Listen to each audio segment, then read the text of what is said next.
इस्लामाबाद में दोबारा एहतजाज, हुकूमत को अल्टीमेटम। चीफ जस्टिस अपने ही हुक्म का कैसे शिकार हो गए। हामिद मीर ने खतरे की घंटी बजा दी। तहरीक इंसाफ के 24 नवंबर के एहतजाज को खत्म हुए अभी एक हफ्ता भी नहीं गुजरा था कि हुकूमत के लिए एक और खतरा सामने आ गया। सीनियर सहाफी हामिद मीर ने निजी टीवी में अपने प्रोग्राम में खतरे की घंटी बजा दी। इस्लामाबाद हाई कोर्ट के चीफ जस्टिस अपने ही हुक्म का कैसे शिकार हो गए। इस्लामाबाद हाई कोर्ट के चीफ जस्टिस ने हुक्म दिया था कि इस्लामाबाद में एहतजाज नहीं होगा, मगर तहरीक इंसाफ के एहतजाज की वजह से वो खुद भी अदालत नहीं पहुंच सके।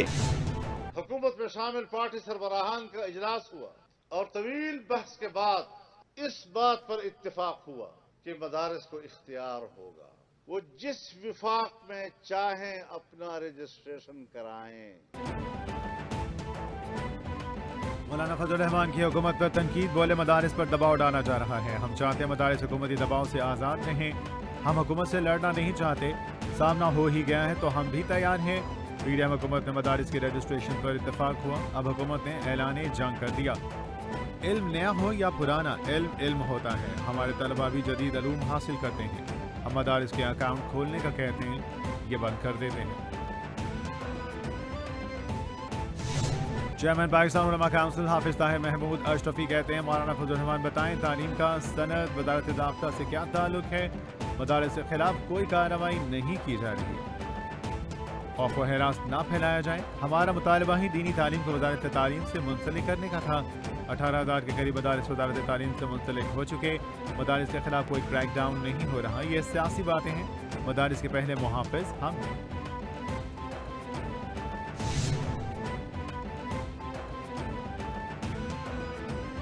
वफाकी वज़ीर मजहबी अमूर सालिक हुसैन ने कहा, मदारिस की रजिस्ट्रेशन एक देरीना ज़रूरत है। मुख्तलिफ अदवार में मदारिस की इंतजामिया, जयद उलमा और सियासी रहनुमाओं से मुशावरत होती रही। हुकूमत ने मौलाना फजल रहमान के मुतालबात मानते पार्लियामान से बिल मंजूर कराया। चंद कानूनी पेचीदगियों की वजह से मदारिस बिल को कानूनी शक्ल देने में कुछ वक्त बेकार है। मदारिस भी तालीमी इदारे हैं जो सिर्फ वजारत तालीम के तहत ही आते हैं।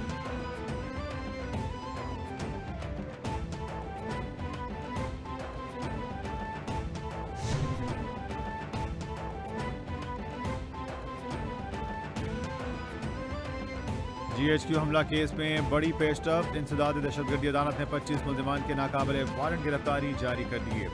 वज़ीर आला खैबर पख्तूनख्वा अल-यमीन गंडापुर शिबली फराज कमर शोज़ी के नाकाबिले ज़मानत वारंट गिरफ्तारी जारी। राशिद हफीज़ उमर तनवीर शहरियार आफरीदी के नाकाबिले ज़मानत वारंट गिरफ्तारी जारी हुए। अदालत का 10 दिसंबर तक CPO रावलपिंडी कर वारंट गिरफ्तारी पर तामील करने का हुक्म। इंसदाद दहशतगर्दी के खसूसी अदालत के जज अमजद अली शाह ने वारंट गिरफ्तारी जारी किए।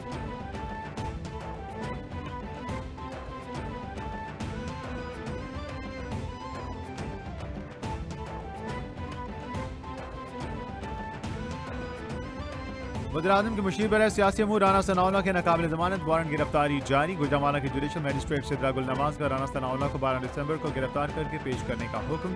अदालत के तलब करने के बावजूद मुसलसल गैर हाजिरी पर नाकाबिले ज़मानत वारंट गिरफ्तारी जारी किए गए। राना सनाउल्लाह के खिलाफ थाना सैटेलाइट टाउन में दर्ज मुकदमा ज़ेर समाअत। मुकदमा 16 अक्टूबर 2020 को गुजरांवाला में दर्ज किया गया। मैं कोई शराइत पे इसमें बात नहीं करूँगा, बिकॉज मेरा ये है कि पहले एक दफ़ा ICC के इजलास में चीज़ें अप्रूव हो जाएं। जो भी डिस्कशन अभी जारी है इसमें कोई शक नहीं है, बातचीत चल रही है, लेकिन अभी कोई ऐसी शर्त के ऊपर मैं बात नहीं कर सकता जो कबल अज़ वक्त हो, या कुछ चीज़ें हैं जो हैं यानी कुछ हकीकत से मबनी नहीं है। कुछ चीज़ें डेफिनेटली आपको हम कोशिश पूरी कर रहे हैं कि मैक्सिमम और बेस्ट पाकिस्तान के लिए और पाकिस्तान की क्रिकेट के लिए और इंटरनेशनल क्रिकेट के लिए हो। और इंशाल्लाह ताला ये मेरे बस में नहीं है, ये ICC ने डिसाइड करना है। चेयरमैन PCB मोहसिन नकवी ने कहा, यह सब मेरे बस में नहीं, ICC ने फैसला करना है। मैं किसी किस्म की शराइत पर बात नहीं करूँगा। ICC की मीटिंग मुलतवी हुई, जैसे ही दोबारा हुई चीज़ें बेहतर हुई कौम को आगाह करेंगे। इंशाअल्लाह कौम को मायूस नहीं करेंगे। उम्मीद है चीज़ें बेहतर हो जाएंगी। पूरे मुल्क में ग्राउंड्स बेहतर हालत में मिलेंगे। हमारे पास प्रैक्टिस के लिए मैदानों की कमी है।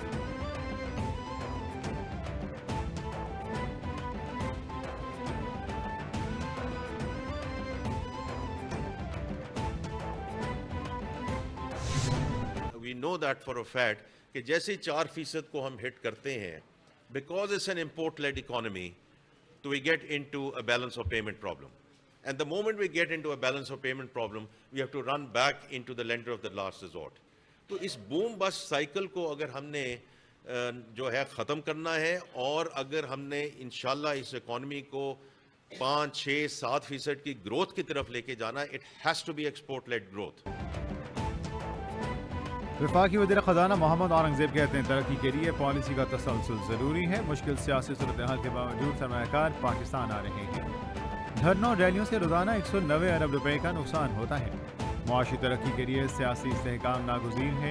हम सबको मिलकर पॉलिसियों को तहैया करना होगा। टैक्स के पुराने निज़ाम के साथ नहीं चल सकते। तिजारत और सरमायाकारी के फ़रोग़ के लिए इक़दाम नागुज़ीर हैं।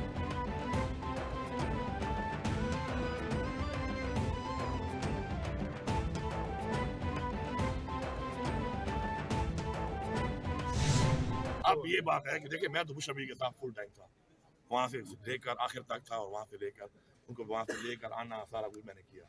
अब उसके अलावा अगर किसी और के बारे में उनकी राय है तो ये उनकी ज़ाती राय है। आप ये सवाल उनसे कर सकते हैं, अपनी ज़ाती राय के ऊपर वही जवाब दे सकती हैं।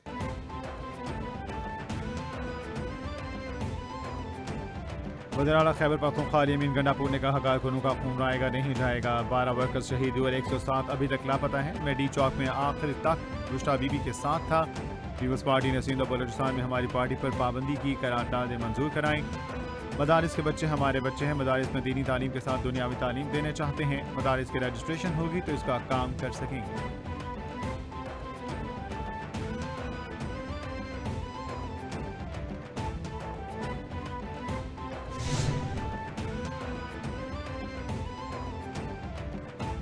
और वज़ीर पंजाब मरीम नवाज आज 8 रोज़ा सरकारी दौरे पर चीन रवाना होंगी। सीनियर सूबाई वज़ीर मरीम औरंगज़ेब समेत 10 रुकनी वफ़द भी वज़ीर आला के हमराह जाएगा। दौरे के दौरान बीजिंग, शंघाई, शेनयान और ग्वांगजू के दौरों का भी ख़ुसूसी इंतज़ाम।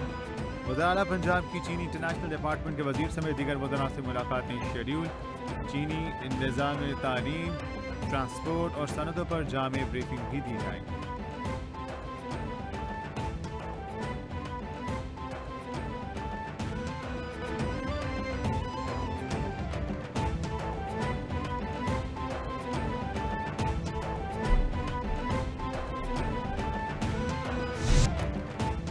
और सर्दी खून जमाने को तैयार। मुल्क भर में कोल्ड वेव का खतरा। महकमे मौसमियात के मुताबिक सिंध और बलूचिस्तान, पंजाब के इलाकों में सर्द हवाएं चलने, पहाड़ों पर बर्फ पड़ने का इम्कान। मगरबी हवाएं मुल्क के बालाई इलाकों में दाखिल होंगी। बालाई पंजाब और लाहौर समेत पंजाब के मुख्तलिफ इलाकों में बारिश में तवक्के। चित्राल, दीर, सवात, मालाकंड, केपी, गिलगित बल्तिस्तान और आज़ाद कश्मीर में भी बारिश और पहाड़ों पर बर्फबारी का इम्कान।